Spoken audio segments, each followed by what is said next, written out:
पावसाच्या लहरीपणामुळे राज्यातील शेतीवर वाईट परिणाम होत असतानाच नागपूर जिल्ह्यातल्या रामटेक तालुक्यातील सलाखा बोर्डा या आदिवासी बहुल गावात मात्र राज्य सरकारनं राबवलेल्या जलयुक्त शिवार योजनेमुळे पिकांना शाश्वत पाणी मिळालं। कर्तव्यदक्ष पंतप्रधान नरेंद्र मोदी यांच्याकडून प्रेरणा घेत मुख्यमंत्री देवेंद्र फडणवीसांनी समाजातील तळागाळातील लोकांच्या कल्याणासाठी जलयुक्त शिवार योजनेतून कामं केली। जलयुक्तच्या योजनेचा फायदा राज्यातल्या शेतकऱ्यांना मिळत असल्याचं कळत आहे। नागपूरच्या कळमेश्वर, सावनेर, काटोल या तालुक्यात जलयुक्त शिवारच्या कामांमुळे हजारो हेक्टर जमीन सिंचनाखाली आली आहे। मुख्यमंत्री देवेंद्र फडणवीस आणि पंतप्रधान नरेंद्र मोदी सरकारच्या जलयुक्त शिवार योजनेमुळे यवतमाळमधील एक गाव कसं पाणीदार झालंय त्याची ही कहाणी। आर्णी कृषी विभागानं 3 वर्षात 50 गावांमध्ये जलयुक्त शिवार अभियानांतर्गत कामं हाती घेतली।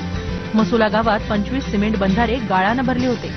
यापैकी 14 नाल्यांचं खोलीकरण करण्यात आलं। पावसाळ्यात हे नाले जलयुक्त झाले आणि किमया घडली।